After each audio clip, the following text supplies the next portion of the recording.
नमस्कार, सत Shyamala news channel में आप सभी दर्शकों का स्वागत है। आज हमारे सामने बातचीत करने के लिए बैठे हैं सचिन बिरजनाथ जी, जो गोल्ड मेडलिस्ट हैं। इनसे वास्तुशास्त्र के महत्व के बारे में चर्चा करेंगे। सत श्यामला न्यूज़ के दर्शकों को सादर अभिवादन। सर, ये वास्तुशास्त्र क्या है? देखिए, सिद्धांत रूप में देखिए तो बड़ी लंबी लंबी परिभाषाएं हैं इसकी, लेकिन अगर सरल भाषा में आप पूछिए कि वास्तु क्या है, तो वास्तु का मतलब होता है अकॉर्डिंग टू नेचर। प्रकृति ने जिस रूप में हमें धरती पे भेजा है या अन्य पेड़ पक्षियों अन्य जानवरों को बनाया है, तो अगर उसके अनुसार प्रकृति के अनुसार हम अपना जीवन यापन करते हैं तो उसी जीवन यापन करने की कला को वास्तुशास्त्र कहते हैं, वास्तु विज्ञान कहते हैं। मनुष्य के जीवन में वास्तुशास्त्र का क्या महत्व है? अभी मैंने बताया कि according to nature means vastu. तो भगवान ने जिस नियम कानून को भेज के, जैसे हमें 2 आँखें दी है और कान दिया है या हमारे जो अंग दिए हैं, तो उनका जो काम है, अगर वो काम करते हुए हम लोग अपना जीवन यापन करते हैं तो वो हमारे सदाचार को दिखाता है, हमारे कुशल व्यवहार को दिखाता है। ठीक वैसे ही हम अपने घरों में अगर अपने जैसे 5 तत्वों की पूरी पृथ्वी बनी हुई है, हमारा शरीर भी उन्हीं 5 तत्वों का बना हुआ है, तो उन 5 तत्वों को ध्यान में रखते हुए हम अपने घर की साज सज्जा, हम अपने घर के लैट्रिन बाथरूम, हम अपने घर के किचन बेडरूम या अन्य जो भी सामान है उसको उसी नेचर के अनुरूप, उसी प्रकृति के अनुरूप रखते हैं, तो हमारा जीवन जीने योग्य बन जाता है, सुगम हो जाता है, जीवन सरल हो जाता है। तो अकॉर्डिंग टू नेचर मतलब प्रकृति के अनुसार जीना और अपने घर में उसी अनुसार सामानों को रखना वास्तु का नियम है और अच्छा वास्तु का पहचान भी है। घर बनाने में वास्तुशास्त्र का महत्व है, तो वास्तुशास्त्र में घरों में किस दिशा में किचन बनाने का महत्व है, किस दिशा में शौचालय बनाने का महत्व है, उस पर आप थोड़ा दर्शकों को जानकारी दें। देखिए, पहले वास्तु में 4 दिशाओं पे चर्चा होती थी, धीरे धीरे 8 पे हुई और आज के मॉडर्न वास्तु में 16 दिशाओं पे चर्चा होती है। तो अब हमारा टॉयलेट है वो 2-3 दिशाओं में नहीं रहे तो ज़्यादा अच्छा है। जैसे वास्तु पुरुष का सर होता है नॉर्थ ईस्ट में होता है, जिसे हम लोग हिंदी में ईशान कोण कहते हैं, तो वहाँ पे तो टॉयलेट या बाथरूम नहीं चलेगा। साउथ वेस्ट में भी नहीं चलेगा, क्योंकि वहाँ पे वास्तु देवता का पैर होता है। और भी ढेर सारे ऐसे डायरेक्शंस हैं, दिशाएं हैं जहाँ पे टॉयलेट नहीं चलता है। लेकिन जिस तरह से हमारे फैमिली का जो आकार है वो छोटा होता जा रहा है, एकल होता जा रहा है। पहले हम बड़े आंगन वाले घर में रहते थे, फिर छोटे घर में रहने लगे, अपार्टमेंट के फ्लैट्स में रहने लगे, जहाँ पे डायरेक्ट सूर्य की रोशनी हमारे घरों में नहीं आती है। तो ऐसे समय में क्या होता है कि उस छोटे सी जगह में सब कुछ हमें स्थापित करना पड़ता है। तो उस हिसाब से अगर कहीं गलत जगह पे हो भी गया हो, जैसे अब किचन का जगह आपने पूछा, तो मैं बता दूं कि किचन को साउथ ईस्ट में होना चाहिए या अग्निकोण में होना चाहिए। लेकिन अगर आपका आर्किटेक्ट इंजीनियर या आप खुद वहाँ पे नहीं बना पाए हों, या वहाँ पे किसी कारण से अज्ञानतावश या किसी और कारण से वहाँ पे किचन नहीं बन पाया हो और दूसरे जगह बन गया हो, तो वहाँ हम लोग रेमेडी करके भी उस किचन को ऑस्पिशियस बना देते हैं, सही बना देते हैं। टॉयलेट के बारे में भी वही कहा गया है कि टॉयलेट भी जो है अगर कहीं गलत जगह बन गया है तो उसको भी रेमेडी के द्वारा हम लोग ठीक कर देते हैं। रेमेडी से हर चीज़ संभव है। और एक बहुत बड़ी भ्रांति है कि जैसे ही हम लोग वास्तु की बात करते हैं ना, तो लगता है कि आचार्य जी आएंगे और पूरे घर को तोड़ फोड़ के ख़त्म कर देंगे। ऐसा कुछ नहीं होता है। आप डॉक्टर के पास जाते हैं किसी बीमारी को दिखाने के लिए, अगर मान लीजिए कि आपके हाथ में घाव है या किसी और टाइप की बीमारी है, तो डॉक्टर हाथ काटने नहीं बोलता है, उसका इलाज करता है। तो वास्तु आचार्य भी होते हैं या हम लोग जो काम करते हैं, हम लोग रेमेडी करते हैं, तोड़ फोड़ का नौबत नहीं लाने देते। लेकिन 100 में 1 या आप कह सकते हैं 500 में 1-2 ऐसे मैटर आ जाते हैं कि अगर वहाँ पर तोड़ फोड़ संभव हो तो करना पड़ता है, लेकिन वो नगण्य है, उसकी ज़रूरत नहीं पड़ती है। इसलिए टॉयलेट और किचन किसी भी दिशा में बन गए हों, ऐसे होना तो सही जगह पे चाहिए, लेकिन किसी भी दिशा में अगर बन गए हों तो उसकी रेमेडी करके उसकी कमी को, उसके दोष को दूर किया जा सकता है। पानी के साधन के लिए पहले पुराने समय में कुओं का व्यवस्था होता था, लेकिन अब लोग बोरिंग करते हैं। ये बोरिंग करने का कोई खास दिशा है या कुछ और आप मार्गदर्शन करें? जैसे मैंने अभी पिछली बात में आपको बताया कि 5 तत्वों की पूरी सृष्टि बनी हुई है। उन्हीं 5 तत्वों का हमारा घर भी बना हुआ है। हमारा घर ही नहीं, हमारा फ्लैट या जहाँ भी हम लोग, हमारा गोडाउन है या कोई ऑफिस है या दुकान है, प्रतिष्ठान है, वो सब उन्हीं 5 तत्वों के बने हुए हैं। उसमें पहला तत्व होता है वाटर एलिमेंट या जल तत्व आप कह सकते हैं। तो जल तत्व जो होता है उन 16 दिशाओं में 4 दिशाएं जो हैं वो जल तत्व के अंतर्गत आती हैं, जिसमें पहला होता है नॉर्थ, दूसरा होता है नॉर्थ नॉर्थ ईस्ट, तीसरा होता है नॉर्थ ईस्ट और चौथा होता है ईस्ट नॉर्थ ईस्ट। इन 4 दिशाओं में कहीं भी आप बोरिंग की व्यवस्था कर सकते हैं, क्योंकि ये जल तत्व के दिशाएं हैं। नॉर्थ जमीन का जो टुकड़ा है उसके नॉर्थ में जल की व्यवस्था की जा सकती है आपके अनुसार? हाँ, क्योंकि वो जल तत्व है, वाटर एलिमेंट है, तो वाटर एलिमेंट का सामान अगर वाटर एलिमेंट में लगाया जाए तो ज़्यादा फ्रूटफुल होता है, ज़्यादा अच्छा होता है। घरों में पूजा का जो कमरे बनाए जाते हैं या शयन कक्ष बनाए जाते हैं, उसका क्या दिशा? देखिए, शयन कक्ष के लिए अलग अलग दिशाएं हैं। अगर घर का कोई मालिक है, ठीक है ना, तो उसके मालिक को साउथ वेस्ट में सोना चाहिए, अपना बेडरूम रखना चाहिए। उसका लाभ क्या होता है कि पूरे घर में उसका आधिपत्य होता है, उसकी चलती है, उसका सुना जाता है। लेकिन अगर कोई पढ़ने लिखने वाला बच्चा है तो उसे नॉर्थ में सोना चाहिए, उसका बेडरूम नॉर्थ में देना चाहिए, क्योंकि नॉर्थ जो होता है वो कैरियर का जोन होता है। तो अगर वो नॉर्थ में सोता है तो उसका कैरियर अच्छा बनेगा, ठीक है ना। और आपने दूसरा क्या पूछा था? पूजा घर।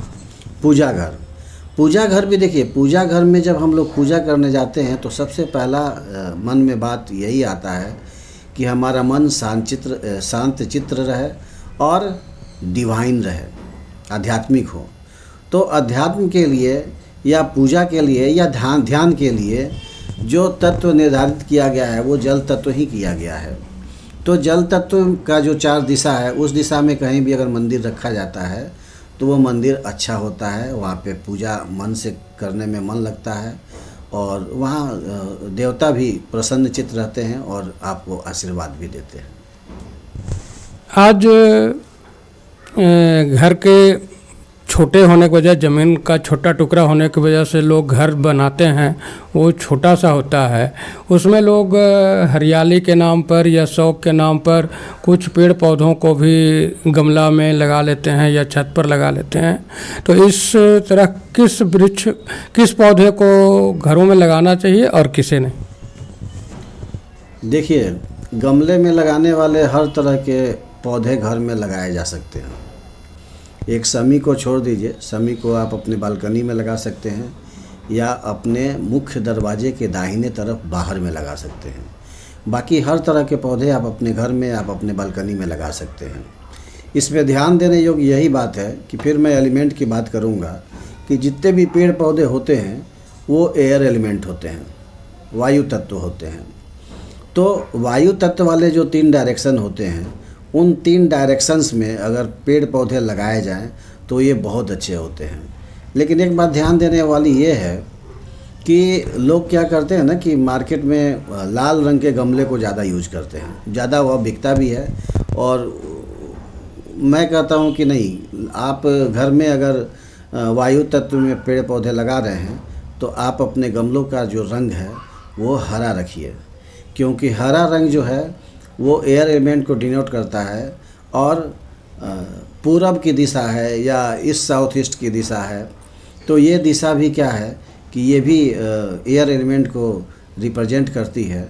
तो इसलिए हरा रंग का गमला आप रखेंगे तो वो पेड़ पौधे के हिसाब से भी और एलिमेंट के हिसाब से भी, कलर के हिसाब से भी वहाँ पे सूट करता है और घर में रहने वाले लोग ज़्यादा सुखी और संपन्न समृद्ध हो जाते हैं। जिस मकान में वास्तुशास्त्र के अनुरूप कमरे नहीं होते हैं, किचन अपने सही जगह पे नहीं होते हैं, वहाँ रहने वाले लोगों पर क्या कुप्रभाव पड़ सकता है, इसके बारे में हमारे दर्शकों को बताएं।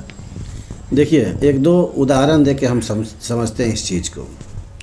जैसे अब अग्नि की बात करते हैं हम लोग, तो अग्नि जो तत्व है या अग्नि वाली दिशाएं हैं, उसमें मेन सबको जानता है कि साउथ ईस्ट जो होता है वो अग्नि कोण होता है। अग्नि कोण का मतलब ये हुआ कि वो अग्नि तत्व से बना हुआ है। तो अब एक एग्जाम्पल ये है कि उत्तर दिशा हमारे करियर का दिशा होता है। मैंने अभी पिछली बात में बताया कि उत्तर जल तत्व है, वाटर एलिमेंट है। तो अगर किसी घर में किचन वाटर एलिमेंट में बना हुआ है, नॉर्थ में बना हुआ है, तो होता क्या है कि वाटर एलिमेंट का दुश्मन होता है फायर एलिमेंट, अग्नि तत्व। तो क्या होता है कि नॉर्थ में जो हमारा कैरियर बनने का दिशा है, तो उस दिशा में जब किचन हम रख देते हैं तो हमारा कैरियर बर्बाद हो जाता है। क्योंकि जल तत्व में जब वाटर तत्व को, जल तत्व में जब आप अग्नि तत्व को प्लांट करते हैं तो जल तत्व अग्नि तत्व को बुझा देता है, यानी कि वहाँ रहने वाले लोगों का कैरियर नहीं बन पाता है, उन्हें नई नई अपॉर्चुनिटी नहीं मिलती है और उनका कैरियर तबाह हो जाता है। फिर वो पैसे के लाले पड़ने लगते हैं और तबाही शुरू हो जाती है। तो इसलिए एक एलिमेंट का सामान या एक एलिमेंट का कलर या एक एलिमेंट का कोई भी गुड्स अगर दूसरे एलिमेंट में रख दिया जाए और वो उसका शत्रु एलिमेंट होता है तो वो कुप्रभाव दिखाने लगता है और वहाँ के लोग में निराशा, हताशा, स्ट्रेस फैल जाता है। वास्तुशास्त्र के अनुसार अपने घरों में टूटे फूटे सामान रखने का क्या कुप्रभाव है? देखिए, ये प्रश्न आप पूछ के अपने दर्शकों का बहुत भला करना चाहते हैं।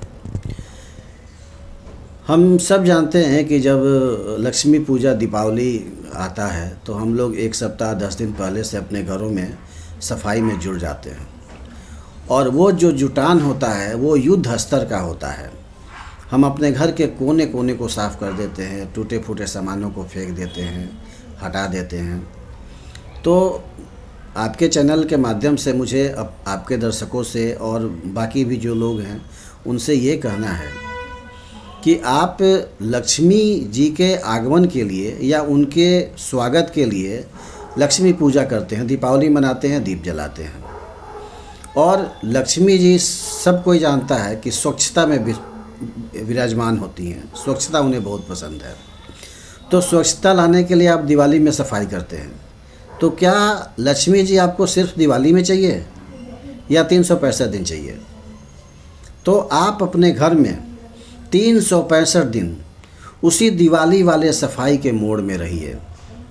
इसका लाभ क्या होगा कि 365 दिन लक्ष्मी जी आपसे प्रसन्न रहेंगी, आपके घर में रहेंगी और आप सुख समृद्धवान हो जाएंगे। टूटे फूटे सामानों के बारे में आपने पूछा। देखिए, टूटे फूटे सामान घर के जिस भी दिशा में हैं उस दिशा को इम्बैलेंस कर रहे हैं, ख़राब कर रहे हैं, असंतुलित कर रहे हैं। और कोई भी दिशा अगर असंतुलित हो जाती है, इम्बैलेंस हो जाती है, तो वो अपने एट्रीब्यूट के अनुसार लाभ नहीं देती है। इसलिए मैं सस्य श्यामला के सभी दर्शकों से कहना चाहता हूँ कि आपके घर में अगर कोई टूटा फूटा सामान है तो आप उसे रिपेयर करवा लीजिए, और अगर रिपेयर होने लायक नहीं है तो आप उसे बेच दीजिए, और अगर बेचने लायक भी नहीं है तो उसे आप फेंक दीजिए।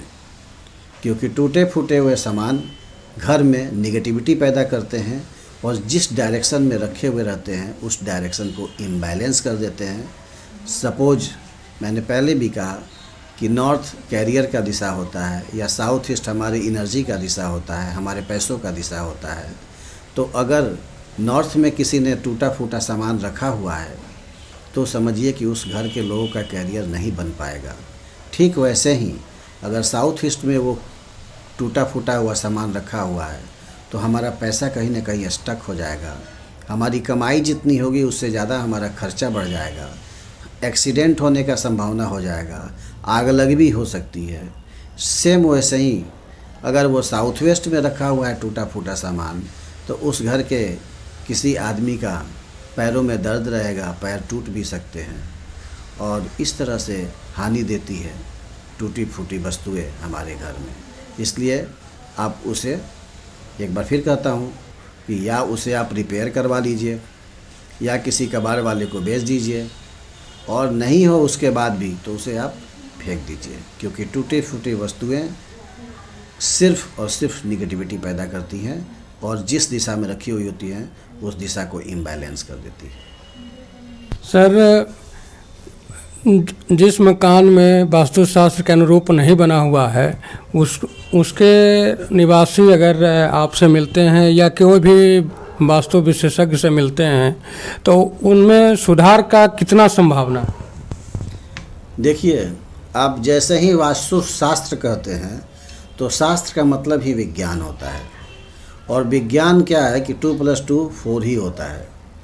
तो हम लोग जो रेमेडी करते हैं या कोई भी वास्तुविद किसी घर को देखते हैं और उसमें जो सुझाव देते हैं कि आप ऐसे करिए वैसे करिए, तो उनके प्रॉब्लम्स को सुन के जो सुझाव देते हैं, रेमेडी करते हैं, वो 100% कारगर है।